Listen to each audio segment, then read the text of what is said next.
siyabizwa, siyanqoba 2022. Wenza konke. Hey, mina ufakazi bami ngibonga nesibindi sengiphe sona ubaba uGejo.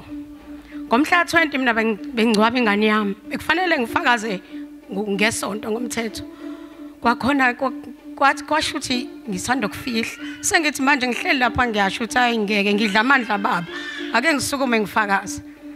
Ngomhla 13 umntana amashonele eCaluze clinic. Kubhuti wami ongilamayo, alright usigwile. Besingazwani naye saxatshaniswa uma ungasekho emhlabeni kodwa sengamthethelela.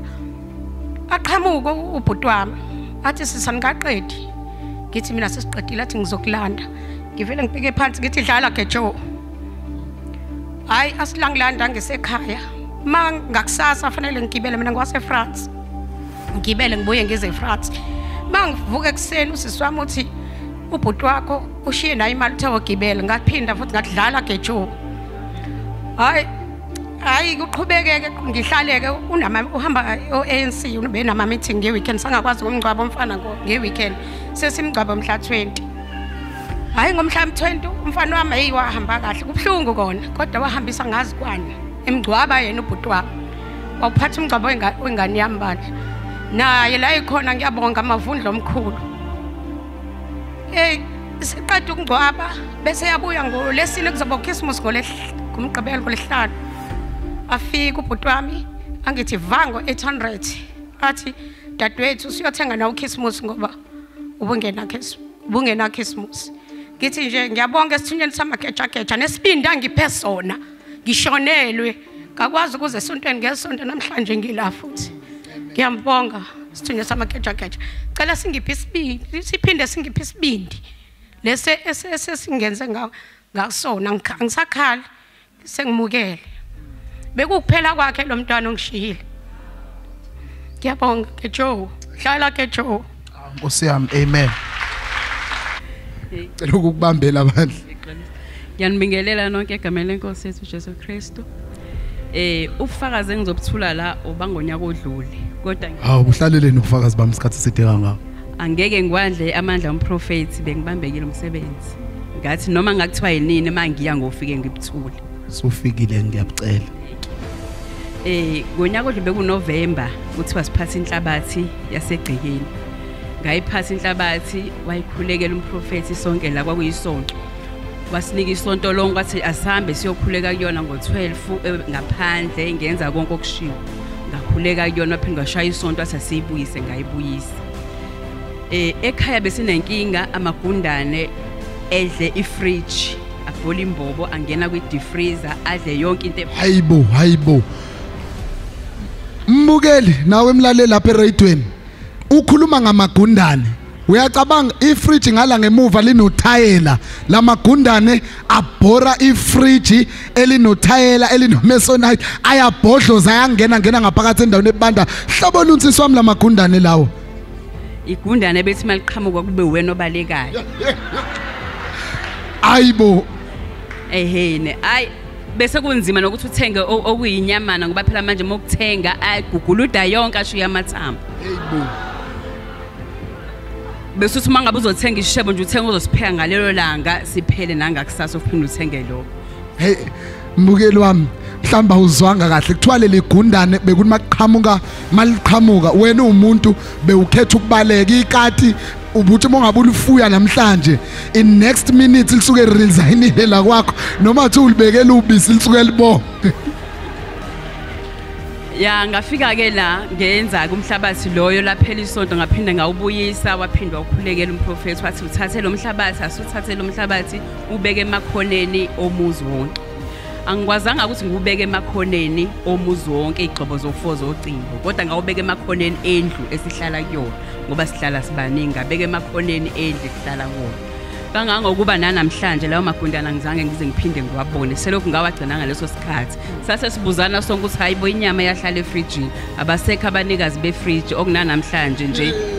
Hayi uNkulunkulu kaMageja ukusebenzele Hey, ngiyalimagina leli gundane into ethi mongabe uthenga iteku idlavaza iteku nje iphume ngale. Uyacabanga ngoba ifridge lenhlobo endala esine ice eliningi elingasacontroleki. Ndila uma fridge mhlambe mbukelo na uwazi mina ngiyawazi la waqinile angadestroyeki nje kalula kwalona nje futhi aligudluka kalula ngisho ngathiwa nje uyamove endlini liyasinda ngithi. Kunjalo ke kodwa wona akwazi usalibhoboza ifridge bayahlula noma sibavale. Bekubuthakathi lobu umlaleli ngifuna uzwa bekubuthakathi. Ikona ke ngithe noma ngakuthiwa sekubudala kangakanani kodwa ngeke ngiwadla amandla prophet ngizobonga ugcobo lakhe ngoba amagundane sawagcina ngonyaka odlule siyakwazi ukuthenga inyama ihlale efridge njengamizi yonke. Ngiyakubona ukhuluphele kanje ukuthi inyama yakho usuyidla wedwa angisayibangi. Siyabonga kakhulu sisiwami.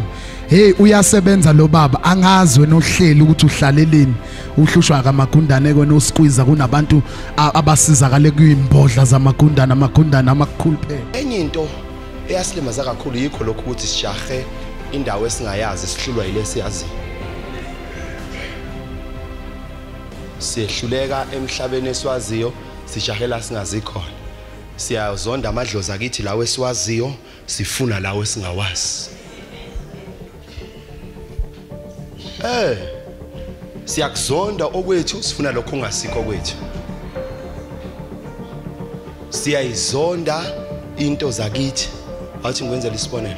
Siyawazonda amadlozi akithi abantu abafile sithi abasazi lutho kodwa siphethe iBhayibheli yabantu abafile siyakholelwa kuyona. Asifuni ukuphumelela emhlabeni sithi sifuna ukuya ezulwini ngoba ezulwini asikwazi. Safundiswa kabi ukuthi yonke into esingayazi kube into esiyigijimisayo. Sesokugijimisa izinto esizaziyo manje. Sokugijimisa amadlozi akithi ase-Afrika angabhaliwe phansi sizowabhala thina. Nalabo ababhaliwe uDavide bake bangabhalwa babhalwa abantu bakubo. Nathi sobhala owakithi umlando. Izingane zethu zingakhuli sibhayiza njengathi sibiza umlando wezinye izizwe. Izingane zakithi zikhule ziqoqekile. Ziwazi umlando wesizwe sakithi.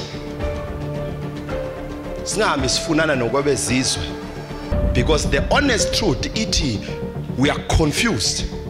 Empilweni abekho abantu aba confused. We are poor, we are pressed down, we are destroyed njengabantu abamnyama. Kuselephi uphi inkolo isikhulula waye singakhulekile why are we still poor? Iqiniso nokulazi iqiniso liyokunikhulula.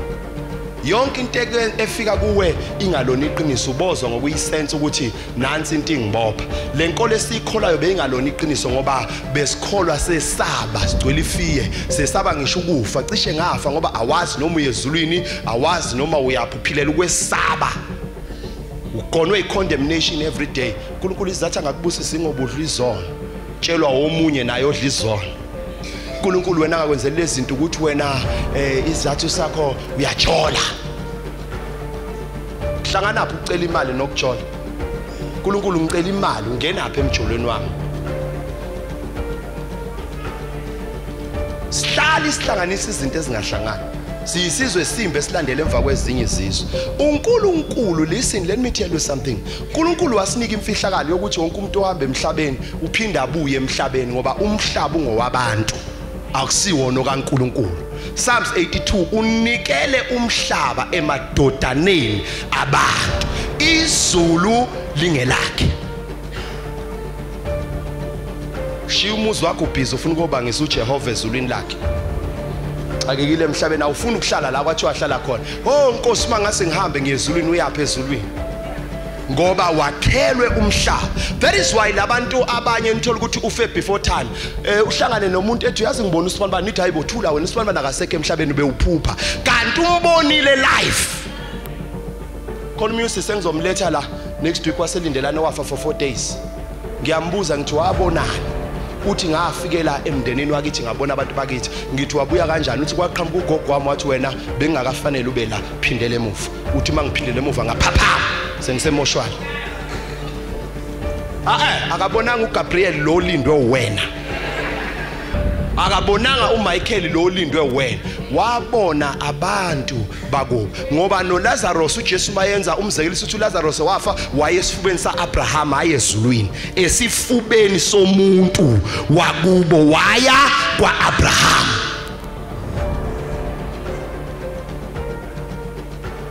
So umuntu nje unalamathonga awu3 aphila kuyena bese ngiyavala. Ithonga lokuqala ithonga leli libizwa ngamaqaba. Lezi ezakini bezithanda impi singafundanga zingathandi isonto. Iqaba. Bese kuba nethonga elibili lesibili elibizwa ngabavumisi. Ithongo elingayixwayi inkolo alixwayi futhi nokuphilisa izulu. Bese kuba nethonga ezithathu elibizwa ngamakholwa. Abelungu bayintshontsha bayi-introduce seyi-Trinity, nathi sinabo ubuthathu bakithi. Ngoba le generation esikuyona i-generation ka4. Generation yokuqala i-generation yokhokho bethu. Generation yesibili generation yomkhulu bethu. Eyesithathu yobaba bethu sekuyethu manje. We are the 4th generation. So lamathongo nje obephila kumuntu umsebenzi wawo ukwenza umuntu aphumelele. Ukwenza umuntu abe nayo yonke into ayifunayo. Iwona futhi lamathonga amvikelayo. Mawubona umuntu ethatha inhlabathi yamathuna umuntu esefile uzama ukutshontsha lamathonga u3. Leli thonga ingakho noma ungayisangoma sesizulu lapha ngemithi ungalifuni isonto. Kodwa uyozwakala ukuthi vuma usindi akuwena oculayo. Sekuphakama leli elibizwa ngekholwa ngaphakathi kwisizulu sakho. Nawe leli amaqaba uyozimagesha sethi fuseke esontweni seliphakeme. Leli lokuqala. Sometimes when ukuthi uhleli uso nje kunento phuma esontweni uthi uyabekezela ithi into hayi hamba manje uzothi wena mhlawumbe amadimoni kanti sometimes akuwona kuphakeme leli bese leli labavumisi liyangena ezemediator lihlala phansi uyothi uthi hawu Nkosi yami makuphakama leli likhona uthi hawu uyazicishe ngadikila kanti inkonzo ibimnandi kangaka kanti lezi injinga eziwu3 eyiphila ngaphakathi kwakho. So mawufida ngesikholwa kuphela ufida ithonga elilodwa leli linya lihle. Ngoba leli labavumisi limele ukuzocontrola laba abawu2. Njengoba umuntu ezalwa umama nendoda namathonga strong ileli labavumisi ileli lamaqaba naleli lokukholwa. Labafa bekhonza enkonzweni wonke lamathonga umuntu mayefa akaye ezulwini kodwa umphefumulo wakhe uyabuya uzophila phakathi kwabantu. Njengoba lithi nezilenkosi uKristu even himself he lives amongst us phakathi kwethu. Uthi ke uJesu mayehamba uthi kungilungela ukuba ngihambe ukuze oza emva kwami umduduzi kuyena ozokwehla ahlale phakathi kwenu bese thi ke uyonifundisa nalokhu enganifundisanga khona. weJesu uma engasiwena lo moya ozayo wazi ngani pho ukuthi wena usifundiseni uzoqhubeka ngoba uJesu ebhodi uyadisappear but a spirit uyabuya uzohlala phakathi kwethu. Naye uJesu lento uyidemonstrateile ehlele ethuneni for 3 days emva kwalokho wavuka ethuneni okuyisymbol yokuthi impilo yomuntu ayiphelele emathuneni. Khona abantu ekade sabangcwaba kodwa kuze kube namhlanje basahlaliswe ecalweni komndeni ngoba banamacala ekusamele badlule kuwona qala hayi in the throne of God but in families. Because isona structure sakhiwa uNkulunkulu. uNkulunkulu aka-introduce emhlabeni ngestructure singekho ezulwini. uAdam into yokuqala introducewa kuyona wa-introducewa kwifamily hayi esontweni. Ma-introducewa kwifamily because nasezulwini there are families. So njengoba eyifamily uyistructure esemhlabeni kodwa esirepresenta umbuso kaNkulunkulu.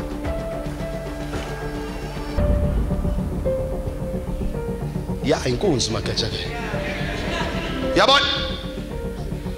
So njengoba ulana ke wena uthi ke uJesu ofubone mina ubone ubaba. Kusho ufuna ukubona ubaba kabone bani? Mina ngiphethe ubaba ngiyi-representative kodwa ubaba ukimi ngomoya. Njengawe uyi-representative yabantu bakini kodwa bakuwe ngomoya. Kunamakhehla nezalukazi esila mawuthi amadimoni kuvaleka inhlanhla ngoba bathi uyasiphika.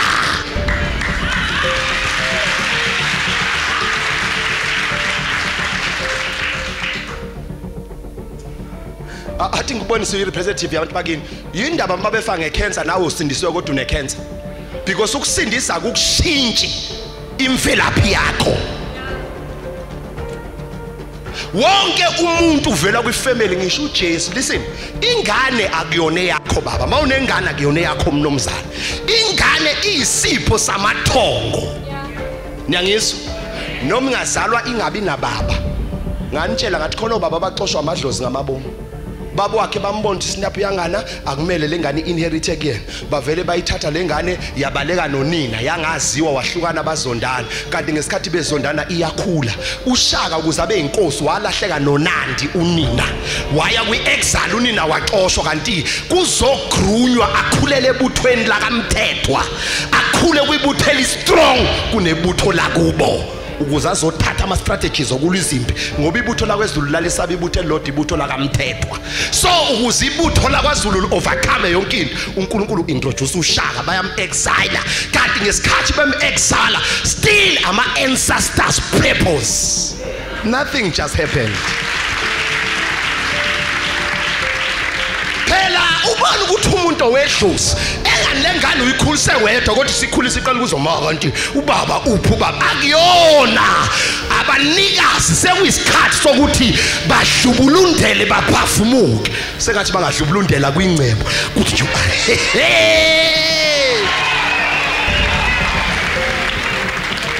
hlala phansi, sit down. So I was questioning lento engithanda ukuyihleka yebe ngithanda ukuyihleka nami ngingakazi ngihleka lezi ingane ezincane ezithwasa ngithi mina balezi ingane waye sezizangoma zodwa athi uNkulunkulu ayihambe esontweni basemsiyobona ngisho indlela yokugidwa ngakhona ukuthi ubungoma bungene. Ngithi mina nje ubona shobesha amakhosisi yibiribiribiri ema ubona sangoma.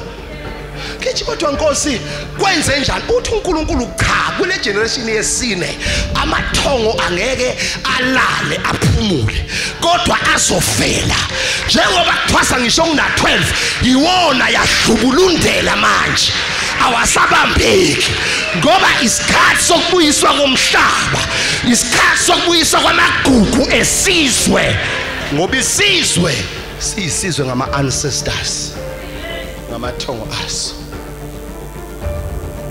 Baba Alright ngizonirefera kakhulu eBhayibhelini ngoba iyona into engikwazi ukumsiza ngayo yona into eniyazi kakhulu. Lalela ngithi mina khona izingane esithi zi mistake kanti ubaba kwaba amadlozi ngamabomu ukuthi akabhonyelwe ukuze kusheshe kube nengane ezozalwa. And when uyizonde lengane yengane yakho kanti it's a gift from ancestors. I know. Ncese ni. Alright, sibu. Ngiyazi ifika kakhulu. Alright. uJesu mayizozalwa kwabonakala ukuthi uJoseph uthatha kude kwahlangana ama ancestors kwathunywa enye ancestor ngoba wonke umuntu ongenawo umzimba idlozi kwafika idlozi lathi wena ubusisiwe sifazane ngiyaxolisa konje amakholo kwafika ingelosi niyasho yathi wena ubusisiwe sifazaneni ayisethi uzokhulela wathi lona hayibo angiyazi indoda kwathi utshela ubani ukuthi izingane zivele endodeni lokho zokukhulelwa kuumoya umoya uzokwehla phezulu kwakho bese ukhulelwa ingane egama layo lingu Emmanuel ukusho inkosi nathi kodwa lengane oyikhulelwe iumoya kodwa ukuzibe nomzimba fanele ihlale kumuntu wesifazane phela wena umoya umzimba wawuthabatha kumuntu wesifazane. That is why ithonga la komalume linamandla kumuntu ngoba ilona thonge la kuboleka umzimba.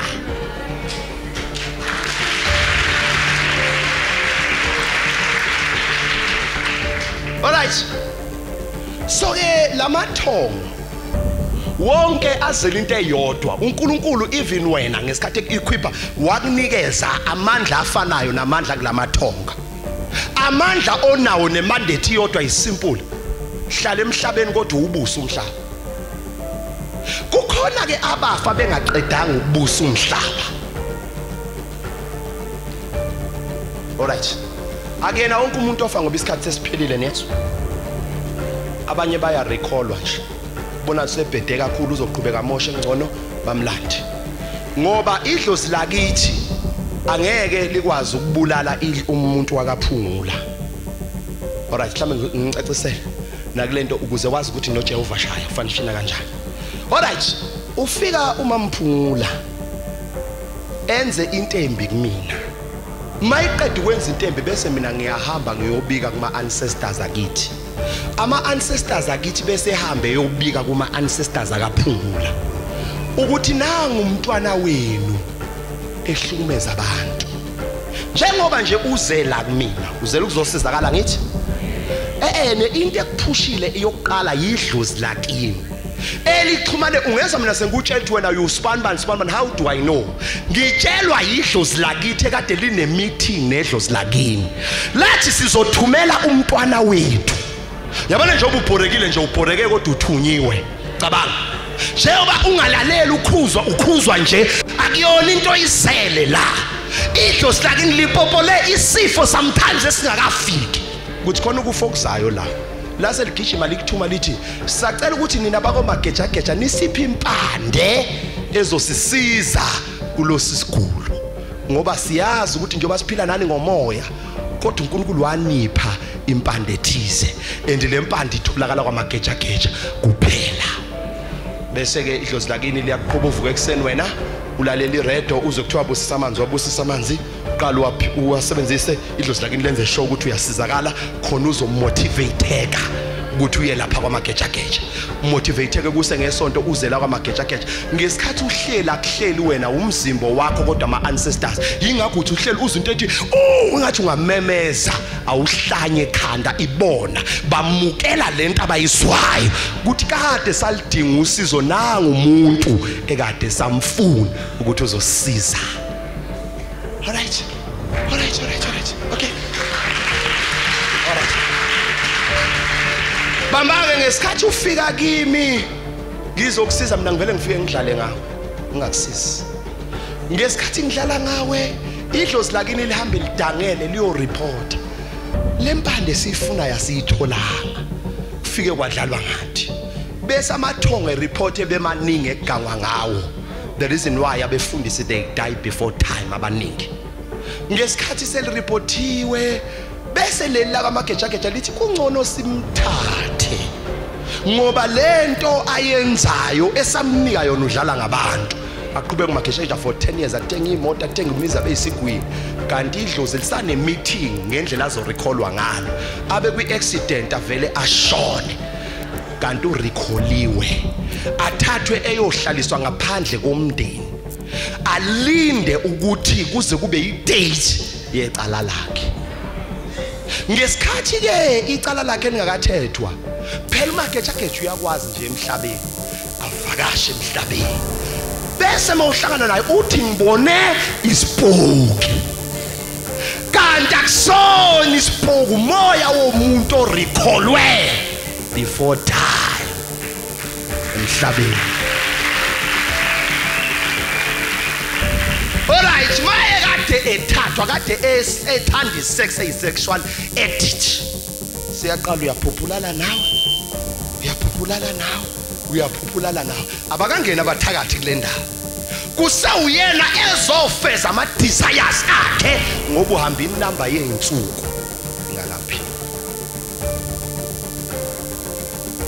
Sesithi ke umoya omubi mangabe ke simlanda bese ebuya la ekhaya enza ingane zala ekhaya zifebe zonke kanti inkinga asathi silanda umuntu orekholiwe ongakahlanganiswa nefamily ngenxa yezenzo zakhe.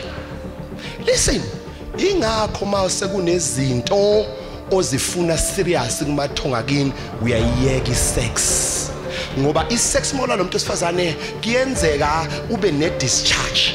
Yini discharge? It's an exchange yezinsila. Mawulala nomuntu odate ngenzeka ngoba umntanami mangilala nomuntu onje kanti lo muntu unensila engcolile ngaphakathi nami ngiphuma senginensila engcolile bese ngiba nesifo ekubizwa sokuthi yi-drop ngimshiyele yena ngilale naye isifo sivela after 7 days akuveli isifo kuvela insila zakhe kumina ngoba ngesikhathi silala bekune exchange yezinsila. So ke njengoba ke wena unento oyifuna kuma ancestors akho bese uyakuye kanti unephathi. Ngesikhathi ulala naye yonke into enomlomo iyakhuluma futhi iyaphefumula. So iskin sakho sinembobo. Lento inembobo ikhipha umoya iyawufaka. Le inembobo uyakwazi ukudla ngayo uphinde ukhiphe ukudla. Le inembobo eyokuza, le inembobo iyabona. Neskin siyahla. Yangizwa? Ngesikhathi uhlangana naye iskin sakho bese siyahla kuyena. Wena amadlozi akho bese kugezile usunenhlanhla uyithola lento ngakusasa. Wena vele ulale namhlanje. Mawulala namhlanje insila zalo zize zizoblocka lento oyifunayo. Kapsayithola.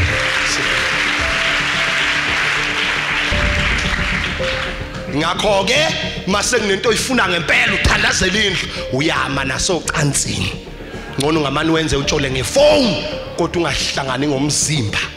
Ngoba uthi uPaul isono somzimba isona esingcolisa ingaphakathi lomuntu kuphela.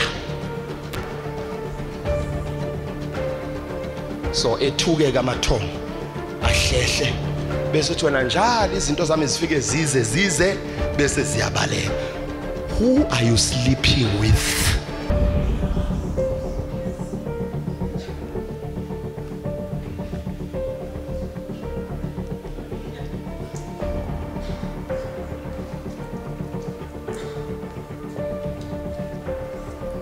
So nanomzimba wakho uyibhodi yokumanifesta kwamathongo ukuthi aveze. Alright, athi ngimtshela imystery into mhlawumbe ngaze ninayo. Anikaze ninaka ukuthi bonke abantu abasindisiwe they don't make it in life. Impilo yabo i-tough. Ingakho benenhliziyo ezimbi. Abazalwanga bezonda. Isizathu ngeke ube nenhliziyo. Umuntu osindisiwe wezwe indaba ngawe uyispread ukudlula bonke abantu. Umuntu osindisiwe ungahlala umakhelwane aphume ngakukhulumisa ngakubingelela ngene esonto nto we give you all akhala ukudlula bonke abantu. Why le nhliziyo embi yakhiwa yini? Yakhiwa ukuthi ama ancestors awa breathe ngendlela afuna ukubreathe ngayo. Isizathu ke they don't make it. Ithonga lifikela umuphi isiphiwo. Lithi wena nje ubuze la emhlabeni uzosimela ku1 no2 no3. Yena abesethi idlozi demon. Ngesikhathi idlozi lithi demon lithi liyazama ukumenzela. Omunye limenzele ithi impilo yakhe isilapha aqhubeke athi ngiyambonga uJesu ngibonga ukuthi ngalahla abantu abafile ukuze ngikwazi ukufika kule level engifike kuyona. Bese idlozi liyathukuthela bese waphansi. Maye waphansi niyocela nithi sibani kazi kwenzakalani. Wayengeve nemali. Yasho naphi imali? Idlozi lalimuphi inhlanhla bekangali recognized. Laze lagcina selimdede. And the majority of them when they are phansi they don't rise again. Ngoba impilo ephila umuntu isipho sedlozi. So fana nalento eningayinaki. Uyazi ukuthi lento yokuklinwa komsamo umsamo omkhulu wena ukudlula lo kini. Wena njengoba ula you are a walking altar. Ungumsamo omkhulu ukudlula yonke imisamo. Abantu bakini before baphile lapha emsamo baphila kuwena. Ngoba phela iprocedure ithi it is illegal for anybody to be found on earth, for any spirit to be found on earth without a body. Lento ebizwa ngokufa ukudepart ka spirit man, because spirit man is not allowed ukuphila emhlabeni. Abantu bakini abakwazi ukuphila emhlabeni ngoba bawumoya. Yingakho mabefuna ukwenza something baboleka umzimba kuwena. So lo mzimba wakho awushare wedwa, ushare with millions of your ancestors. All right. Okay. Nkosi ngicabangisa. All right. Oza maphumulo ungadinwa ne. Nangu umaphumula afike mageja ngiyagula. Besethi mageja out. Mageja why you uthi out? It because umzimba is an expression of any spirit. Umzimba wona uveza wonke umoya ongaphakathi kuyena. nomuntu onenhliziyo emba ngithi ngeke uyiphathe inhliziyo embi kodwa ubona ngama actions umzimbi wona omanifestayo osivezelayo ukuthi inhliziyo lomuntu injani. Yingakho mayingabe enomoya omubi ngeke akwazi ngisho ukusmile ngoba umzimba ukho allowed. Ngisha ngathi uyafake uthethi ngivele nibona ukuthi ngismile sakhe kwensesehleka vele kwathi asibaleke simshini ngoba umzimba uexpressa umoya wangempela ongaphakathi. Awukezwakala kodwa abantu abami, kuyezwakala kodwa. So njengoba uexpressa manje umuntu mayegula kwenzakalani kuza ke lemimoya ngoba i-disadvantage yakho yokuba weak ungathandazi ukuthi njengoba ama-ancestors dikini ephila ngomzimba wakho ikhona eminye imimoya ebizwa ngokugula ngokuhlupheka nayo edinga umzimba ukuze ize-express. So masithi out kunomoya ohijack indawo yomoya wabantu bakini kwahlala wona la. So i-pain it's a reflection of the spirit esinaphakathi wena. Yezwakala. So even ukuhlupheka it's a lento yokuthi awunamala kuyona ukuhlupheka yingane zokuhlupheka. Makabonke uNkulunkulu asibusa ngesibusiso sonke sakomoya lento yokuthi unemoto akusona isibusiso yingane zesibusiso. Kanjalo nokuhlupheka. Ukuhlupheka akukhona ungabi namali. Ungabi namali kudonswa ukuhlupheka. Ukuhlupheka kwangempela umoya ohijacke ithongo lenhlanhla kwahlala wona. So njengoba kuhleli lo moya wonke umuntu okubonayo ukubona ungafanelwe ukuthola imali. Aqasha kuthembisa ukuthi imali yakhe izonyuka ngenyanga ezayo uzugcina uhambile akunyuka imali ngoba njalo makufanele ube nethongo elizokukhulumela increase awunalo kuhleli leli lenhlupheko liyahamba liyavala. I command every negative ancestor, every evil spirit to come out. Sit down. So njengoba sikhasta lo moya sikhasta lo moya ukuze kuphume leli spirit esi-wrong bese ngena ngoba wena nje you are just a container of spirit shem. Uyi-container nje la imimoya ehlala khona. Hayi ngoba ugula it's a reflection of a spirit. You cast out that spirit uyaphila. Yingakho ufika kimi ugela ngenduku baba ngineminyaka ngingakwazi ukuhamba afika magejageja athi in the name of the Lord you are healed. I cast out that spirit immediately. Cast out those spirit kubuyela uspirit was right. Listen. After a prodigal son, lithi before ibuyele ekhaya indodana lahleko, he came back to his senses. Kusho ukuthi into eyayingekho isense yayo. Kwakuhamba isense yayo kwangena isense wrong. So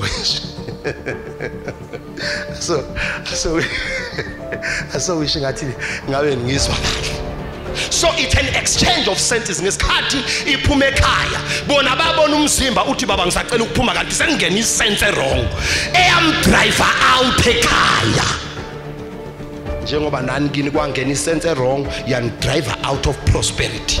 Seniphila ngokuqasha niphila ngokuphathanisa niphila ngamadogo it a sense wrong but thank God lithi when he was in a far country esezweni elikude he came back to his senses. Yet no, I don't belong here. I have what is better ekhaya.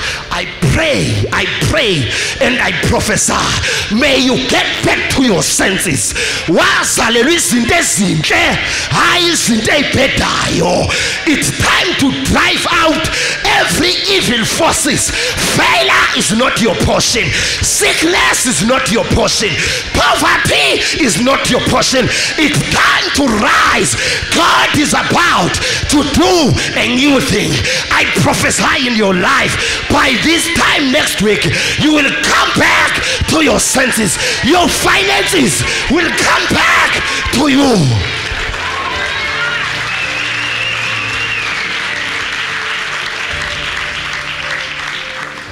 Listen, he came back to his senses. May you go back to your senses. May you uphumelele kube ngathi uthakathiwe. ubuse kube ngathi uloyiwe ngokuthakathwa. Kwenze njani? I am back to my senses. What is your senses? Let us make a man with our own image. Ezemhlabeni azobusa umhlaba. We are here to govern the earth. Aselanga ukuzobuswa izinto. We have power and authority. We have dominion on earth. What we bind here shall be bound in heaven. My good Lord, my good Lord, we bind poverty and rest assured it will be bound in heaven. Why in heaven? Because heavenly is a spiritual place. We bind it physical and in the spirit. Sit down, sit down. Khona umuntu engifuna ukumthandazela. Angazi noma igama noma yini. But ngilo ngiboniswa kuthiwa Nhlabathi. Nhlabathi, ngazi sina yini umuntu onjalo. Nhlabathi. If you know anything about that, please come. Nhlabathi. Nhlabathi. Nhlabathi. All right, mama. Angazi ubani uSindi? Yimina. Prophesy.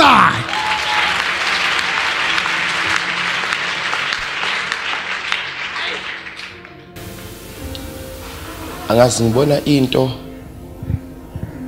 very strange eyenzeka kuwena. Uyangizwa? Yebo. Ngibona ukuthi uvaliwe. Uyangizwa? Yebo. Ngibona ukuthi uvaliwe. Ngoba ngikubona fanele ngabe uyakhuleka. Uyangizwa ma? Yebo. Ngazi noma ekhaya khona umuntu onesiphiwo sokuthandaza yini. But ngibona into enqamula kanje ekhaya. Mangibuza ukuthi yini lenqamulayo. Ekhaya kini kunento eyibhodlela ephefumula isichitho esibi eyagqitshwa egcekeni. Yebo. Uyangizwa? Yebo. In a way senizoqala nizondane nodwa manje ekhaya. Kuyenzeka. Kuyenzeka. Yebo. Kunebhodlela elibi lesichitho elisekhaya. Ngoba njoba ngisho ngithi nginibona nizondana, ngibona nicabana. Yebo, kuyenzeka. Uyangizwa? Ngibona nicabana. Ngibona ngizumsindo omkhulu ekuthiwa ngukhuze. Uyangizwa mntanami? Yebo. Ngibona kuliwa ngendlela engajwayelekile kodwa kuze kuthiwana in a way kuthiwa imidlozi lasekhaya selaphuma ngoba kuneyinhlamba zokuthukana ngokuthakatha. Njalo baba. Uyangizwa? Yebo. Kuthiwa ngathi ngingaqala phansi kuthiwa sincenga isidalwa kini. Because sekuze kube nomsindo kwanukwana kwathiwa wena but ngibona kuabantu begazi qedana egazini phakathi. Njalo. Uyangizwa? Yebo. Bona idlozi leze lithi ngcono zwele sibaphuce yonke into ke basale belwa. Akusenzeki lutho luhle ekhaya. Kodwa inkinga umsindo owatshalwa ngebhodlela lesichitho iphefumula lento khona make kwangathi niyahlangana nebandawonye ivela isuke lento. Yebo njalo baba.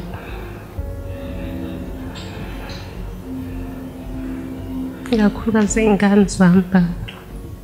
Ingane zakho. Yebo. Abana nobhutwana. Nje. Kunebhodlela lomuthi wesichitho elifakwe lapha ekhaya. Ngoba njengoba uqhamuka ngiyabona ukuthi uSindi but kuthiwa kimi nanti ibhodlela lesichitho selivale yonke into ekhaya.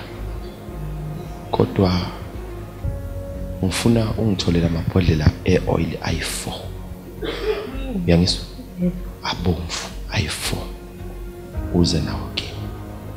Ngizokwenzela into ongakuphindwa ikhohlwe empilweni yakho.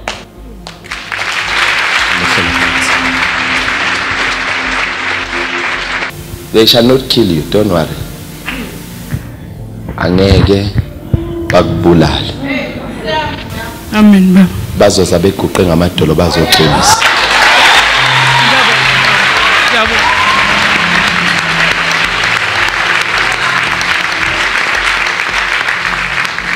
Come.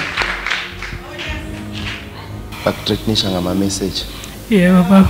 You shall not die. Listen. Listen. By the end of the day. By the end of the day.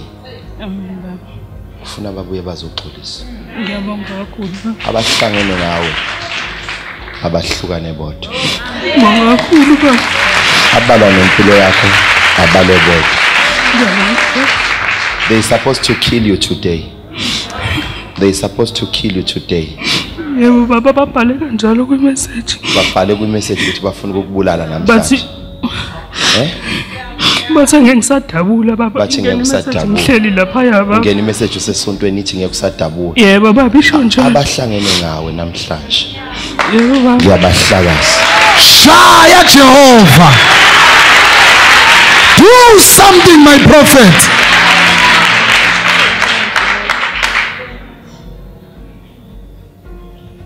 I'm the prophet of God. Oh yes. Bathi ngeke usadabula. Yebo inamba nje ngingayazi. Ubona abaphethe impilo zabantu. Inamba nje ngingayazi baba nje impela Ambathi yangena. uprofeti badakiwe. Ngiyabonga kakhulu baba Send a message back ukuthi udakiwe. Metrowa, my prophet.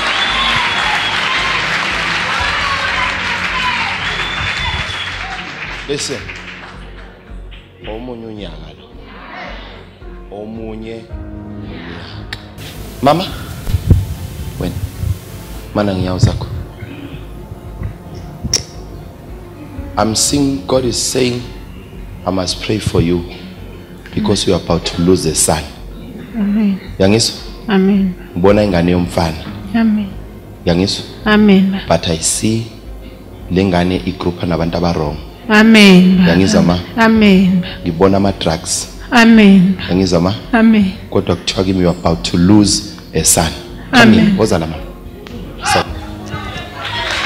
General.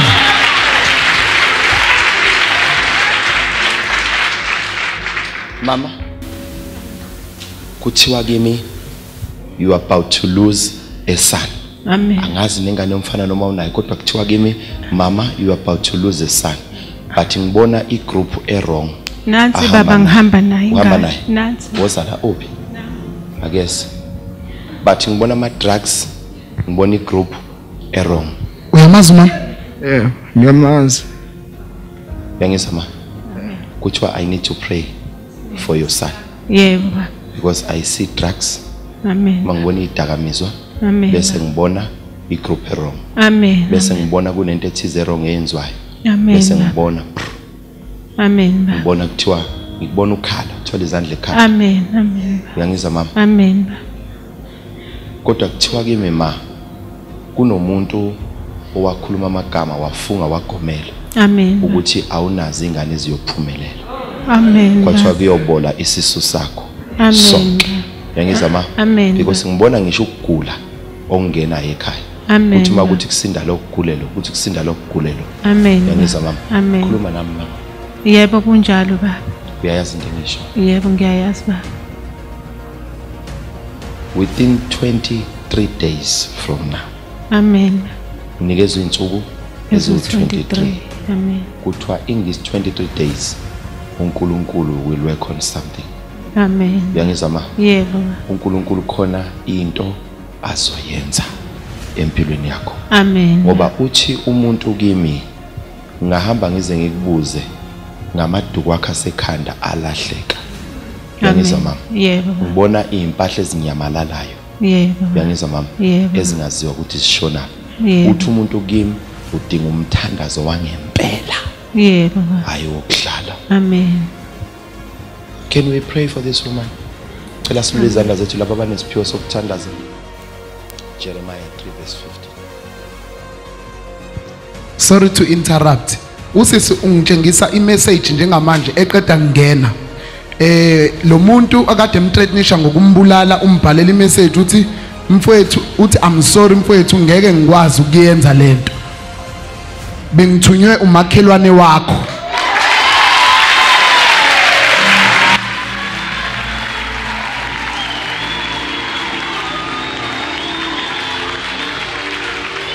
You are the great. Two.